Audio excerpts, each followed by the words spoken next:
I'm the Deputy Chief of Staff and Director of Communications to the Honourable Lisa MacLeod, Ontario's Minister of Heritage, Sport, Tourism and Culture Industries. I have the pleasure of being your moderator today for today's session. Before we begin, I'm going to turn it over to Minister MacLeod to introduce our very special guest today. Minister, over to you. Thanks very much, Derek, and thanks everyone for joining us today. I think we have about 1,400 people joining us on the line from across Ontario throughout all of our various sectors. I'm delighted today that our good friend, my good friend, our Premier, our strong leader, has decided to join us for a few moments just to talk about the reopening framework that he and the Minister of Health and Solicitor General announced today. I personally find that this is uplifting news, and it's actually very good news for many people in many of our sectors. And so with that, Premier, I want to thank you for your strong leadership and always taking time to be with our stakeholders within this ministry who are hit first, hardest, and will take the longest to recover. Your ongoing support for us and your belief in our sectors is truly appreciated and inspiring. So Premier, if I may, send it over to you. Well, thanks so much, Lisa. And I just want to thank everyone joining us today. But Lisa's such an advocate. I'll tell you, folks, I know I've talked to many of you before, but I wish, and I always say this, I wish I could videotape Lisa in full flight, protecting your industries right across the board. And before we got on, you know, I was looking at all the ministries. I think she has about 14 different ministries she takes care of. Actually, I think it's about 4, but what an incredible job you do, Lisa, and thank you so much. I always say Lisa wears her her heart right on her sleeve and does an incredible job. The industries, Lisa, you represent, the people listening today, play such a critical role in Ontario in so many different facets, especially through employment. There's probably hundreds of thousands of people that are employed through your different industries, and it's really good news today. And I always say we always have to focus on the health, and because we're focused on the health, and I say we as a province, the people of Ontario, we were able to go to the next level per se. We do see light at the end of the tunnel, and it was such a positive a positive situation we're in today compared to where we were a few weeks ago. We have to keep an eye on the variant, be it the UK, the Brazilian, or the South African variant coming on, because it spreads real quickly. But it's a great opportunity for all different sectors to slowly but safely reopen and getting your sectors up and running. And I know I have the list here in front of me. It's pretty extensive. I won't read them all out, but glad to see our friends in the film and TV industry.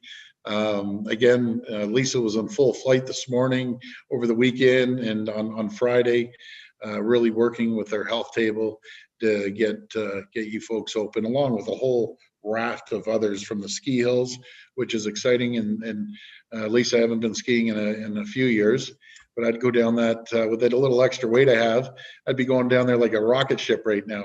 So I can't wait to get back on the ski hills and performing arts and the drive-in theaters and walk-in cinemas and so on and so forth. You play such a critical role in our province, and I'm just so grateful for the partnership and the support you've shown the people of Ontario throughout this pandemic. Where we're at right now, I think everyone knows we're waiting on vaccines. We have a great infrastructure system set up, headed up by General Hillier, which is a true leader. And I know maybe a lot of you know General Hillier. Those who don't know him, you should get to know him. What an incredible person, and what an incredible leader he has been for our country, no matter if it was leading 21 nations in NATO and Afghanistan, or helping us out here get through the pandemic. So we're grateful, and I just want to say thank you. Thank you so much.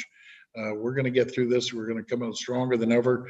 We'll get the economy booming again, and we'll be there. We'll always have your back, and we'll always support you. And I know, Lisa, all your ministries will always be out there, and there's no bigger champion than, as we affectionately call Lisa, we call her Elmac, and she's just a super person. So thanks, Lisa, and I want to thank each and every one of you for joining us today. But today was a good news announcement for everyone. So thank you, and God bless each and every one of you. Thank you. And thank you, Premier. You know that we have a $76 billion suite of sectors that we want to get back up and running with, as you said, hundreds of thousands of jobs between tourism, culture, sport, and heritage, and all of the hospitality folks that align with us. So thank you very much for joining us. I know you're really busy, but we are very grateful for the attention that you provide to our ministry and to our sectors. Well, thanks everyone, and I apologize. They're dragging me out to another meeting. I wish I could stay on, but again, my line's on. My office is open. I know Lisa's line's on, but call me anytime. Okay. Thanks everyone. Thank you. Thank you, Premier, very much. And I want to say thanks to all of you from our heritage, sport, tourism, and culture industries for taking the time to be with us today as we walk through how and when regions will reopen and what it means for our sectors. I'll say at the outset, the resiliency, the creativity, and the strength of our sectors has been remarkable over the past 11 months. As I reflect on the many challenges and the deep impacts that we have had and we've been through, today I have a sense of optimism that has been unrivaled during this pandemic. We are finally seeing the light after a very long and very dark tunnel. As the Premier said, we are reopening our economy. It will be gradual and prudent, but it will be also a major part of our recovery for both the economy and our society as a province. I'll have my team walk through what today's announcement means to each of our sectors, but from a high level, let me assure you that we are working to get all of our sectors back and operational at the appropriate times. For those who reside in the public health units of Hastings, Prince Edward counties, Kingston and Frontenac and Lennox and Addington, and Renfrew County and District, you will now move back into Green Prevent on February 10th. That means ski hills, restaurants, museums, libraries, and cinemas in those areas will reopen. On February 16th, all other public health units, with the exception of Toronto, Peel, and York, will return to the framework. So, depending on where you live and the current case count you have, you may move from yellow to gray. However, there will be additional modifications to further reopen safely. And finally, on February 22nd, to Toronto, Peel, and York will return to the framework. Now listen, we got to this point together, and we did it to get out of lockdown because of the stay-at-home order. But many of you were very generous with your time by joining our hashtag #StayHomeOnInfluencer campaign. And it worked. Our cases are down. We had over 41 million impressions on Twitter, 14.5 million views on TikTok, and over 288,000 video views of Rick Mercer on Facebook. So on behalf of our entire government and Premier Ford, we want to thank you for taking action. Some areas of sector interest that Kevin and Steve will walk through today will be ski hills, which will be open in green this week, and for the rest of Ontario, with the exception of Peel, Toronto, and York, next week. Cinemas, both drive-in and performance and movie facilities, will be able to safely reopen depending on the zone that you live in. Museums, zoos, botanical gardens, aquariums, science centers, galleries, heritage institutions, and public libraries reopening conditions will be able to reopen depending on the zone that you live in. And film and television production, notably in Toronto, Peel, and York. I am working with Cabinet to remove the 10-person performer limit with a measure to fill the 2-week gap for those productions who would be impacted over the next 2 weeks. I will have more to add on Wednesday. Finally, there are a number of sectors who have been shuttered for almost a year. I've been given a mandate by Cabinet today and our Premier to work on a safe reopening of seasonal businesses, summer camps, amusement parks, water parks, sporting events, and festivals. I will also be leading discussions on a return to play model for the AHL, the OHL, CEBL, and the Premier Soccer League, among others. And we will continue to collaborate with other sectors, such as meeting and event facilities, the live music sector, and the hospitality industry. Again, Kevin and Steve will go into more detail on the regulations, but I assure you we will be spending the next days and weeks ahead trying to get you all to safely reoperate. In terms of financial support for our sectors, to date I've held 10 out of 13 regional webinars with approximately 3,000 participants to walk our partners through government supports such as the small business grant, the PPE grant, and the property tax and energy bill relief. From this ministry alone, we are getting set to flow over $302 million with programs opening imminently. For our provincial sport organizations, we are flowing $2.2 million in stabilization funding, and we are working with all of our provincial sport organizations to determine their short-term needs in order for them to remain solvent. The 2021 Reconnect Festival and Events Fund will be opening in the next few weeks with approximately $20 million available for drive-in, drive-through, and virtual events. The Ontario Arts Council will be delivering a $25 million fund in a few weeks on top of its $60 million existing budget to support core cultural institutions and individual artists. The Ontario Trillium Foundation will have its $103 million budget increased by $30 million this year and an additional $75 million next year to support community building in arts, culture, sport, tourism, heritage, and not-for-profits.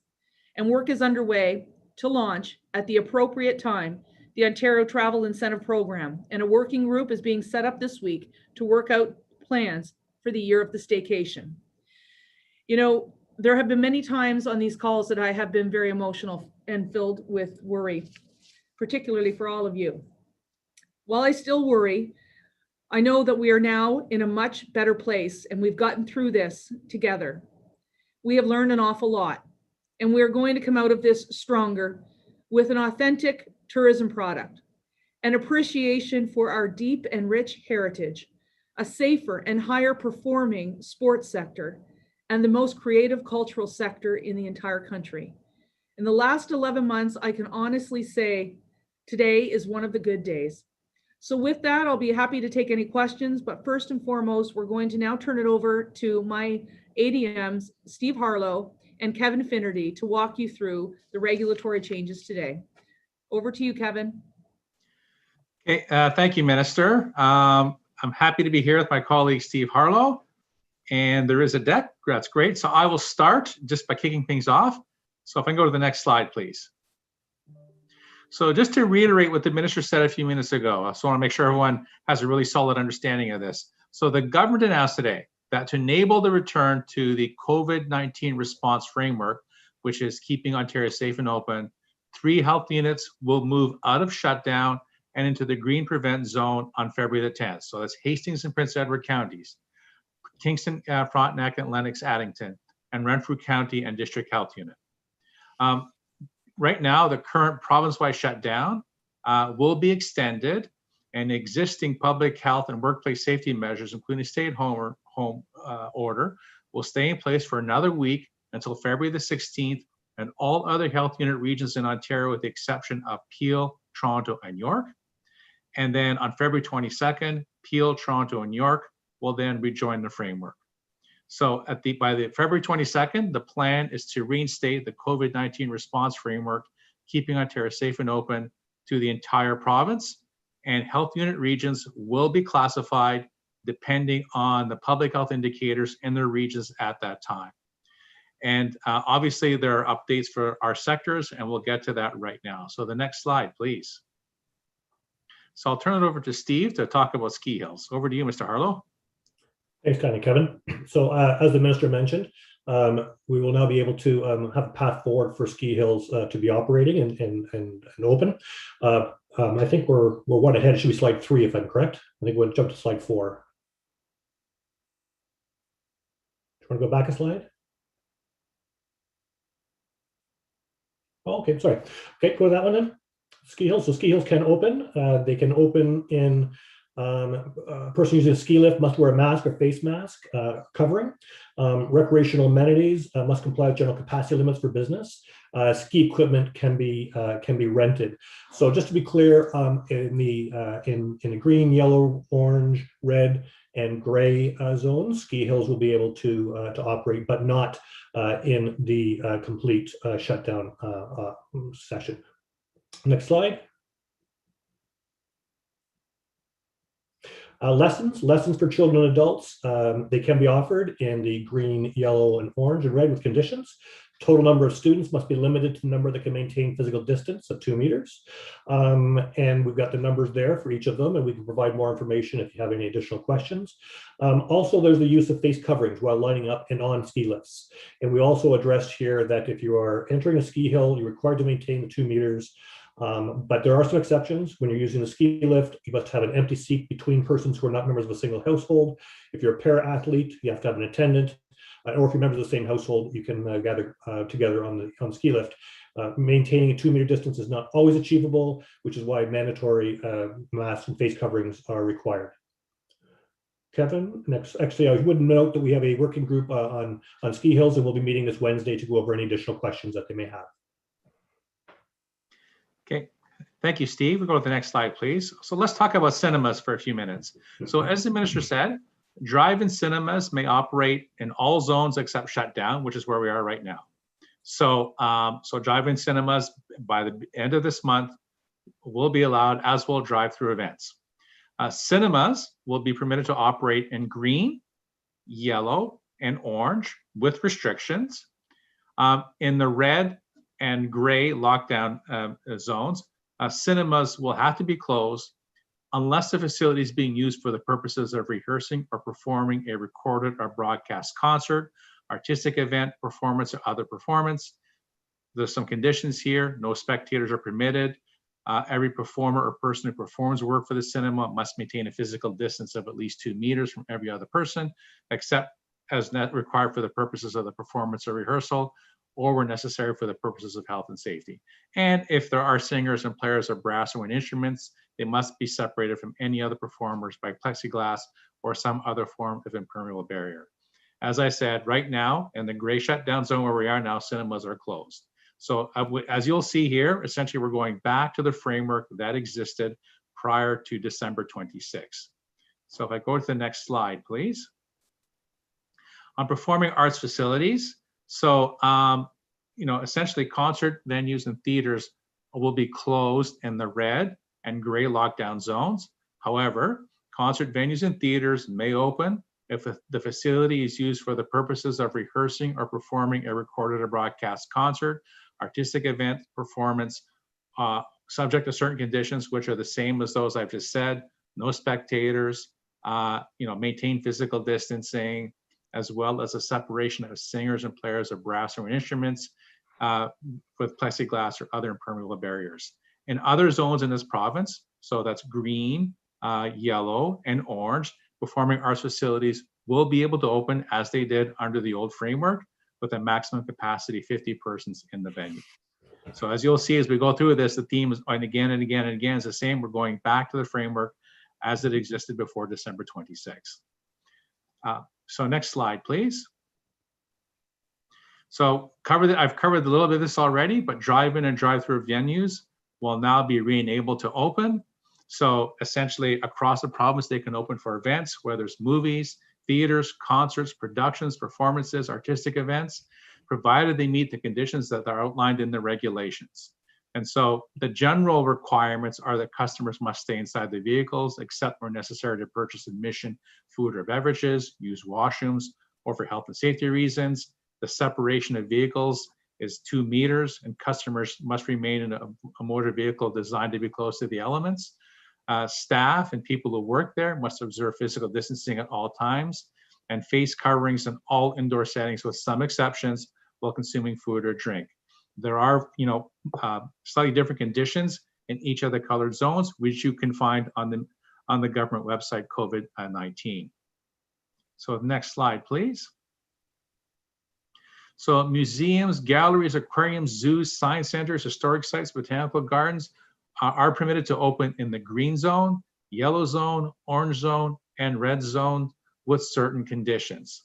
And so essentially, whether the attraction is in any of these zones, green, yellow, or orange, the person responsible for the business must ensure that the attraction enables members of the public to maintain a physical distance of at least 2 meters from other persons. If washrooms are being made available to the public, they have to be cleaned and disinfected as frequently as is necessary to maintain a sanitary environment. Interactive or high contact exhibits can only be open in green, yellow, or orange with frequent cleaning and disinfection.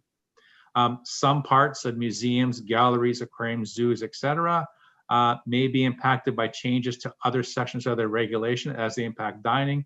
So you should keep that in mind. In the gray lockdown zone, obviously, these same facilities must be closed to the public, with the exception that in the gray lockdown zone, they can be open for drive-in or drive-through access to the public if these institutions meet the requirements for drive-in or drive-through events, which I have just covered. Next slide, please. So public libraries, once again, going back to the framework, libraries in green, yellow, orange, and red can remain open subject to certain conditions. Library patrons can access circulating materials that are shelved or in other publicly accessible areas of the library. In the lockdown zone in the gray, libraries can open with the following conditions. Circulating materials must be reserved over the phone or online. Circulating materials may only be exchanged with members of the public through contactless drop-off, pickup, or delivery. Patrons may be allowed to enter the premises to facilitate contactless drop-off and pickup, or to access computers, photocopiers, or other similar services. Patrons can't be allowed into the book stacks or handling circulating materials that are shelved in other areas of library storage, and any circulating materials that are being returned to the library must be disinfected or quarantined for an appropriate period of time before they go back into circulation. In addition, libraries can offer mental health, addiction, social, and childcare services, provided that they record the name and contact information of every person from the public who attends the library for the purposes of those meetings, and quite frankly, maintains that for 1 month, and only discloses that to a local medical officer of health or a health care official under the Health Protection and Promotion Act. So next slide, please. So for film and TV, as the minister said at the beginning, so commercial film and television production activities and all supporting activities like hair, makeup, and wardrobe will be permitted across the province and in all zones. And so restrictions that will be familiar to people from this sector: no studio audiences. The set will have to be configured in such a way as to enable people to maintain a physical distance of at least 2 meters, except where it's necessary for the filming of the film or the television production. People who provide services like hair and makeup must wear appropriate PPE. If there are singers or players of brass or wind instruments, they must be separated from other performers by plexiglass or some other form of impermeable barrier. Film and television sets are permitted to take place at locations that are otherwise required to be closed to the public under the Reopening Ontario Act. So if a facility is closed for other reasons, it can be open and be used for the purposes of film and television production. And for film and television production businesses in gray lockdown zones, a safety plan is required. As the minister said at the beginning of the meeting, the performance limits which were put into place post December 26 will be lifted. Next slide, please. So before I go to additional resources, maybe a couple of other quick updates. So for the restaurant sector, because we received many questions, the key takeaway from today's presentation should be that restaurants are going back to the framework as it existed prior to December 26. So depending on the zone of the province that your restaurant is in, you could be allowed to do indoor dining, for instance, if you're in green, or if you're still in gray lockdown, the restaurant would be closed except for the purposes of takeout and delivery. So there is a continuum of requirements for restaurants, but essentially what's happening is you're going back to the framework. For the hotel sector, accommodation sector, essentially it's status quo because you've been allowed to stay open from the beginning of the pandemic back in March of last year. The resources are available. The framework, it's available online already. You can get more information at each of these links. As well, the regulations will be available. They're not fully updated yet, but should be in the next day or two. You can consult those as well. But the framework itself has been updated and is available online where you can get much more detailed information. So I will stop there and then we can turn it back over to the moderator. So over to you, Derek. Great. Thank you very much, Steve and Kevin. Appreciate you walking everyone through some of those finer details. I recognize that the announcement was just made within the past hour, and that it will take a little bit to get those regs uploaded and online for everyone to consult. But at least now you've heard directly and gotten some more information from the ministry. We do have some pre-submitted questions here that we're going to go through as well, and really appreciate everyone providing these to us, as well as we are going to be keeping Kevin and Steve on the line to see if we can address some of the other key themes that are coming into the QA box below. But Minister, I'm going to turn it over to you for some pre-submitted questions. Are we ready? Oh, I'm always ready. Excellent. I'm glad to hear that. So first off, thank you everyone for submitting those pre-submitted questions. We called through everything and tried to pull some of the key themes out to address some of these questions. Please understand that we couldn't do the regular QA session here as we would normally do on a telephone town hall. Unfortunately, our vendor wasn't available, but wanted to make sure that we got this information to you as quickly as possible. And so Zoom was the best option. So Minister, with that, the first question I'm going to provide to you is from Marcia Morris, actually from your hometown of Ottawa. She's the Executive Director of the Ottawa Sports Council. And she asked, will your ministry provide direct funding, not through the PSOs, to local community sport organizations to help them survive? Yeah, so great question, Marcia. Obviously, we are really fully engaged in the sport file here, and we have been supporting our PSOs. And as I mentioned, they will be receiving $2.2 million, and that's starting to flow, and we're going to be working towards stabilization. That said, organizations like yours are eligible for Ontario Trillium Foundation funding, and I note you guys have received over $170,000 this past year from Ontario Trillium. So in addition to the Ontario Trillium Foundation's annualized $103 million budget, we're able to access support there. We're also opening an additional $30 million fund this year for community building, and $75 million next year for community building, of which this year $5 million will be for sport organizations alone. And so we're going to continue to do that, and we're going to continue to look at ways we can support sport as we move forward. So we're looking at working with our professional sports organizations and teams and leagues, and seeing how we can best start to assist those on the ground, recognizing that this is going to be important for two things. One is high performance athletes that we want to continue to support and move into nationally and internationally carded events.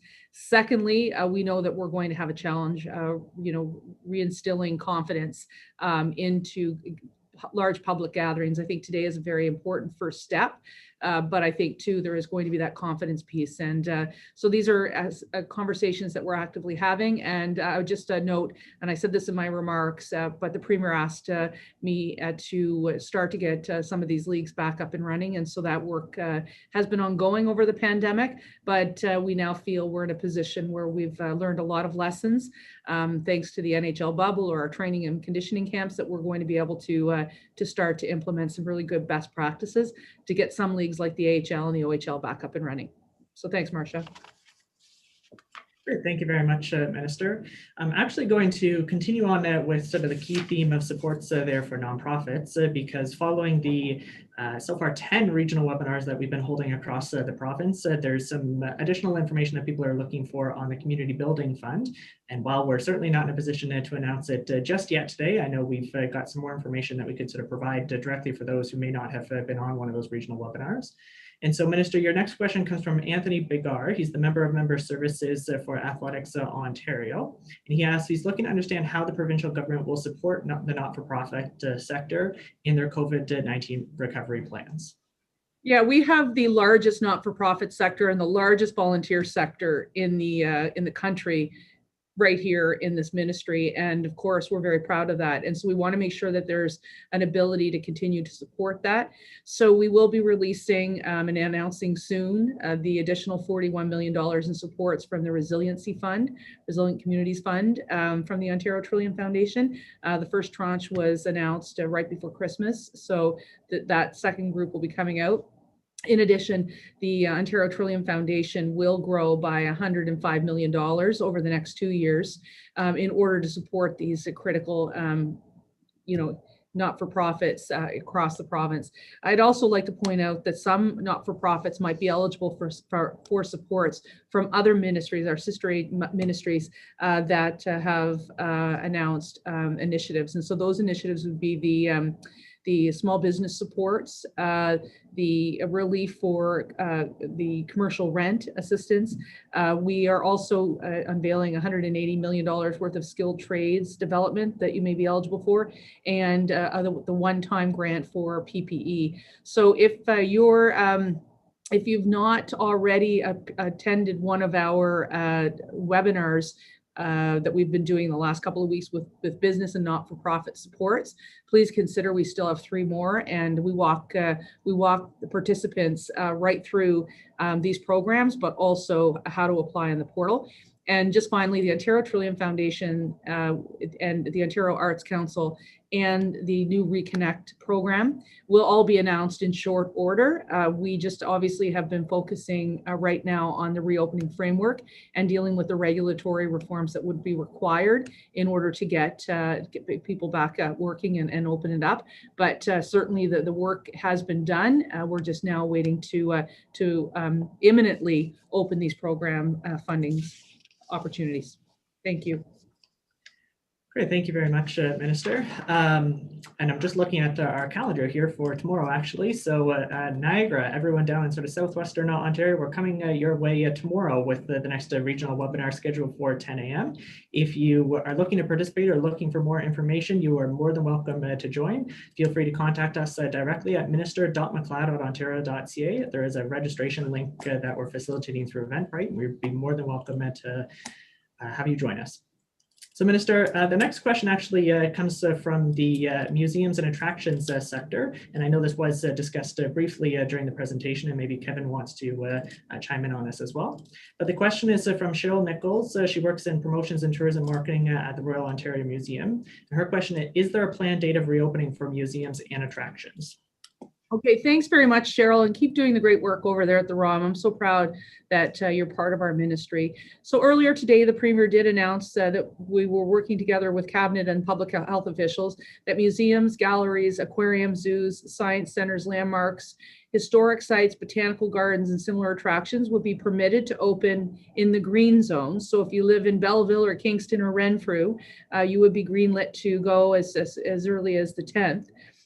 For the rest of the province, with the exception of Toronto, Peel, and York, you'll be able to open with restrictions and certain conditions based on the previous formula. So if you were in red previous or orange previous, just look at what those restrictions were, and we'll help guide you along. And then those in the lockdown zone, they would have to be closed to the public, with the exception that they would be able to open to provide drive-in or drive-through access to the public. But that would be, so in your case in Toronto, it would be the status quo, at least for the next couple of weeks. And so we continue to monitor this, and we want to continue to support that. And Kevin, I don't know if you had anything else you wanted to add. No, Minister, you've got it exactly 100% correct. So it will all depend in which part of the province the museum is located in. And people should find out in the next several days as public health indicators are released, which color code will apply to them. Thank you very much, Kevin, Minister. In fact, I'm going to sort of carry on with this theme in the culture space because our next question comes from the National Arts Centre. Annabelle Cloutier, who's the Executive Director for Strategy and Communications, wants to know about live stream and recorded sessions. So her question is, will live stream and recorded sessions in performing venues permitted once again, including for orchestras, with similar health and safety measures in place prior to the lockdown? Yeah, you'll be permitted to operate again, subject, of course, to where you live. So in our community right now, we would be considered in the red zone. So that would require us to have some changes. So concert venues and theaters, they must remain closed in all regions that are in gray, with certain exemptions. But concert venues and facilities may open if the facility is used for the purposes of rehearsing or performing a recorded or broadcast concert. So something similar, Annabella, to what we talked about prior to Christmas. and no spectators are permitted. So Kevin, I didn't know if you would like to add anything in addition to that. I know in the largest cities where the highest numbers of COVID are, this will be much more restricted, but in those areas in green and yellow and orange, there is a far more greater degree of flexibility. Yeah, yes, Minister, exactly. So as you just said, performing arts centers in red and gray will be allowed to do live streaming. There will no longer be a performer limit because, as they may recall, there's a performer limit of 10 in place. That will be gone. And obviously, if you're in a green, yellow, or orange part of the province, there will be an ability to have some people come in up to a maximum of 50 per venue. But for a place like in Ottawa, which should potentially be in red, they can start the live streaming once the framework comes back into place. Thanks so much, Kevin.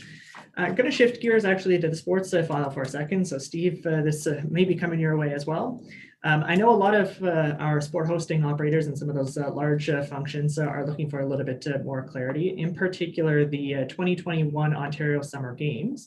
Kathleen Hutton, who's the Executive Director for Boys and Girls Club in Durham, asked, what's the status for the 2021 Ontario Summer Games? And perhaps maybe we want to talk about those larger events in general as well. Yeah, okay, so let's start off with the larger events in general. So as part of my remarks, we were talking about the sectors that have been shuttered. And so the Premier's office has asked that I look at special events like sport hosting, like festivals, like live music, to see if we can get them back up and running. And then the other area, of course, of concern is making sure that those semi-pro and professional sport organizations can get back to some level of capacity for competition. And so that work has been ongoing over the past 11 months, and we're applying the lessons that we have learned, as well as the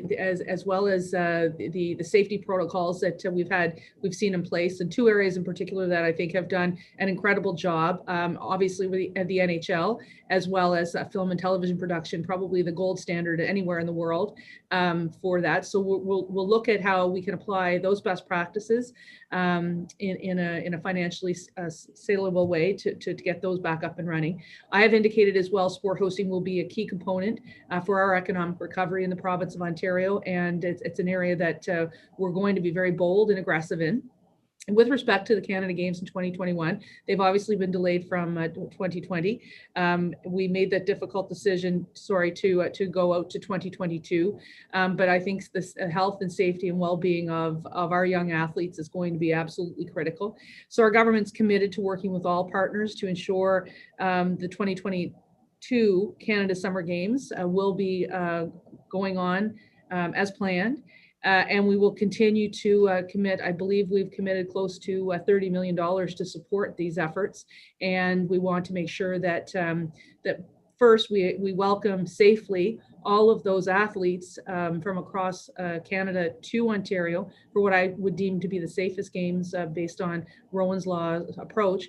And then secondly, the economic benefit of these games is going to be incredible. We're looking at millions of dollars in economic activity for the Niagara region in a year that's going to be absolutely critical for the Niagara tourism economy to recover. Steve, did you have anything else you would like to add?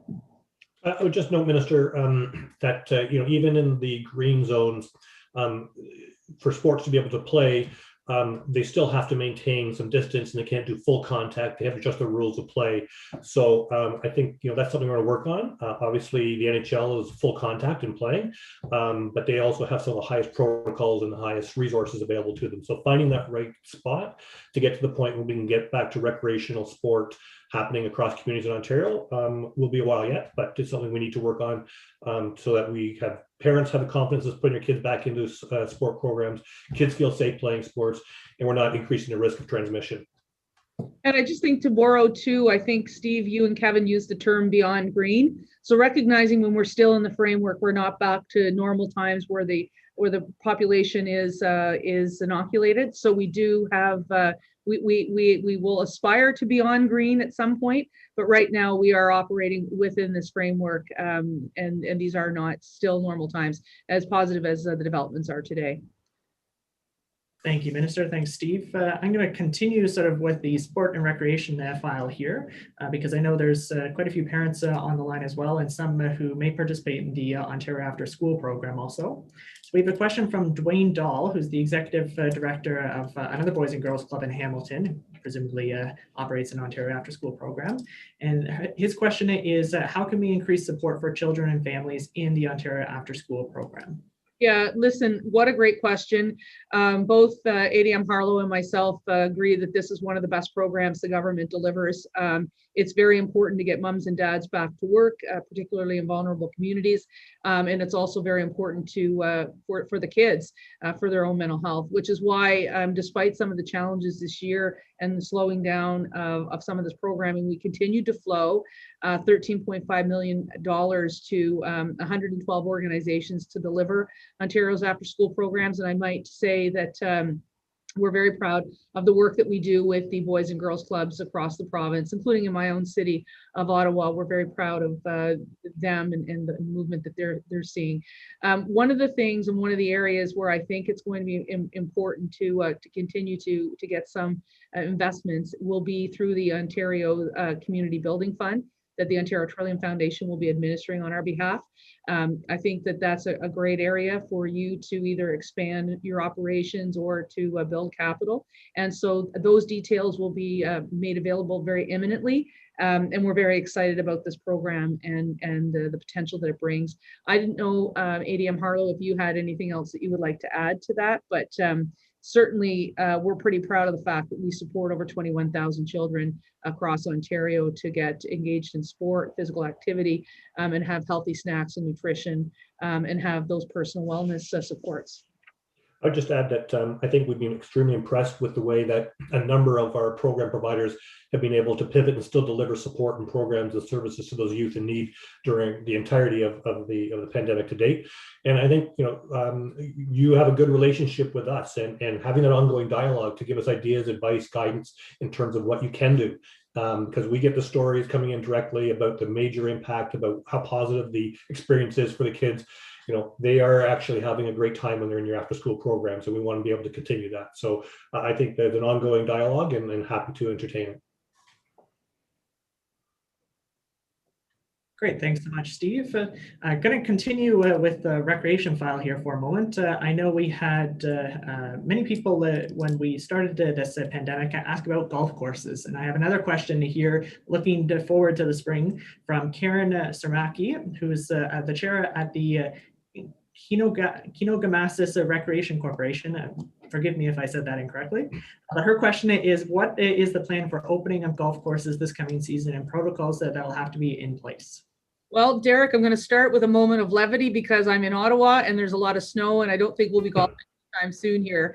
But if the groundhog in Walkerton, if Waterton Woolley is right, then we'll be doing it hopefully in the next 6 weeks. But golf courses, in all seriousness, are allowed to open as a recreational amenity with restrictions in place, including physical distancing. So any locker rooms, change rooms, showers, and clubhouses must remain closed, except for the extent they provide access to equipment storage, a washroom, or a portion of the amenity that's used to provide first aid. So outdoor golf courses and driving ranges must follow the conditions and regulations set out in capacity limits for businesses or facilities open to the public. So, we always will encourage people to check out the government website of covid-19.ontario.ca. But this was, I think, in this ministry, one of the early areas of work that we started in because of the time of the pandemic was we went into our first set of lockdowns in March, and between April and May when the weather started getting better, we recognized how important this was for people's mental health, their physical health, and their overall well-being. And so we're committed to continuing to work on this issue, just as we have been with the ski hills. ADM Harlow, anything else to add? I think you've got that one perfect. Obviously, you're getting ready to hit the course this spring. Yes, I'm not a great golfer. I'm not a great skier either. We can get you out on the links. So I've got actually one last question. I had another one submitted here, but we've already addressed it, talking about festivals and events and reconnect. So Minister, your last question before we wrap up with closing remarks is actually a little forward looking. So as many will recall, we released a white paper before the holidays, and we're just looking for a little bit of an update. Isabelle de Bruyne, who's with the Société Économique de l'Ontario, asks, when will the 5-year tourism strategy be available?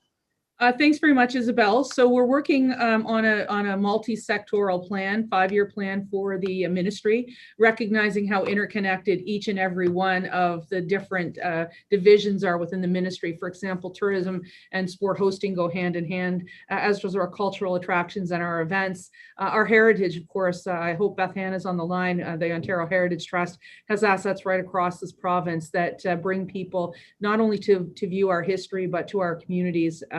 And it talks about, I think, about our cultural fabric. So we very much are working on that plan right now. We're going through the Treasury Board process and finance process in order to ensure that the aspirations that we have are achievable financially, but also through the metrics that we set for ourselves.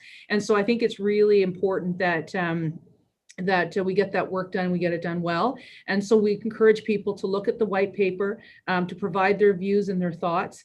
And once we go through the Treasury Board and Cabinet submissions, that plan will be made available in public. As you could probably appreciate, much of our work over the past number of months has been morning, noon, and night, and on the weekends in order to support our sectors through the various stages of lockdown and then reopening. And so this allows us to now start looking more forward thinking, to start thinking about how we can reconnect people, rebuild, and then simply reemerge. If anyone has any suggestions or would like to be part of our process, you're more than welcome to always email me at minister.mcleod@ontario.ca and provide me with your views. I've been pretty clear. We're going to have a couple of gateway cities with those international airports being in Ottawa and Toronto, and I'll be setting some time this week aside to be with our president of the Tourism Industry Association of Ontario, Beth Potter, along with Michael Crockett, the CEO of Ottawa Tourism, and Scott Beck, who is with the president of Destination Toronto, to get the ball rolling on that. And I think that we'll have some very good ideas coming from that. And so again, we're just going through the multi-year planning process within the ministry and looking at what our resources are. I will say this, however, that our allocation this year, we expect it to be, to grow, and we're expecting it to get out to our sectors as quickly as we possibly can. So appreciate everyone's patience on that, but I also do appreciate everyone's feedback on the white paper. Derek, are you sure I can take we're only at 2:51. Well, I've got one additional question here. Maybe we want to speak more broadly to festivals and events, because I know there's many in the sector who are really trying to plan for the summer, but also for the fall and probably into next winter as well. So at least this question comes from the city of Mississauga. Carmen Ford, who's the manager of creative services there, is asking how many of our live event workers are struggling along with the performers, and they want to know what the government can do to help, particularly understanding what the plan is going to be for reopening come at the end of lockdown. Yeah, great question. I mean, it's going to be very difficult to have a live event unless it's drive-in or drive-through or virtual until the population is inoculated. And as I said, to borrow a term from Steve and from Kevin, we go beyond green. That said, we're absolutely committed to supporting our live music sector as well as our festival events, which is why we're going to flow $20 million to continue to provide infrastructure for those festivals and events across the province of Ontario. Of the $25 million for our Ontario Arts Council core cultural institutions funding, $1 million will be set aside to support individual artists. We're open to partnering with organizations, as we have with the Music Together, where we supported those in the music industry. And we continue to look at different ways we can support the sectors through the Community Building Fund. As I said, we'll be flowing in the next little while about $302 million from this ministry into our sectors. And this is over and above our existing allocation and anything that may occur during the budget, which will be happening in March. So very interested in supporting this work. And as I said at the outset, the Premier has asked this ministry and the Cabinet has to start looking forward at how we can safely re-engage in these areas. So that work will be, that decision was made earlier today. And I think it was a good signal to understand how important our sectors are and why we are going to continue to support that. And other than that, we'll continue to work with all of you, and details, as I said, will be imminent on the OAC and the OTF funding. Very well, thank you, Minister. We've come to the end of our time that we have available here, but I know this certainly won't be our last webinar or telephone town hall for the year, as we're still continuing to navigate this pandemic and as it changes nearly every day, every week. But thankfully, want to thank all Ontarians for doing their part to staying home, because it's thanks to everyone's hard work that we've been able to loosen some of these restrictions beginning as early as this week. But before we go, Minister, why don't I turn it back to you for any closing remarks? Yeah, thanks, Derek, and thanks to everybody. I think we had over 1,000 people on the line. It was great to have the Premier join us, and I know that there's many questions. I can see them coming up on the Q&A, so we'll try and get to you as quickly as possible. Recognizing the volume, we have over 3,000 people join us on the 10 telephone town halls to date, or the webinars for business support. So we are getting to people as quickly as we possibly can, and we appreciate your patience. I look forward to 3 more of these sessions where we can talk about business supports, but I thought today was a very important day to talk about some of the progress we've made by making sure that we have been staying home and staying safe and saving lives. So with that, everyone, again, just a big thank you for your patience and a big thank you for your collaboration. And I really am heartened by today's announcements. And I'm just hoping that we can continue to keep the province safe so we can continue with the gradual reopening, not only of the economy, but just as importantly, and probably more importantly for me and all of you, is our sectors. And so again, thank you very much. And we'll look forward to chatting with all of you in short order, as I suspect we will be making more announcements in the days and weeks ahead to support our sectors. So Derek, over to you. Great, thank you very much, Minister, and thank you again everyone for joining us. As the Minister mentioned, we do see all your questions coming in on the chat function and appreciate you providing them to us. We will endeavor to get back to you as soon as we possibly can, but you're also welcome to email us directly at minister.mcleod@ontario.ca. And if we can't answer your question because it may not fall within our ministry, we'll certainly be sure to put you in touch with another representative who can. Thank you again for joining us here today, and enjoy the rest of your afternoon.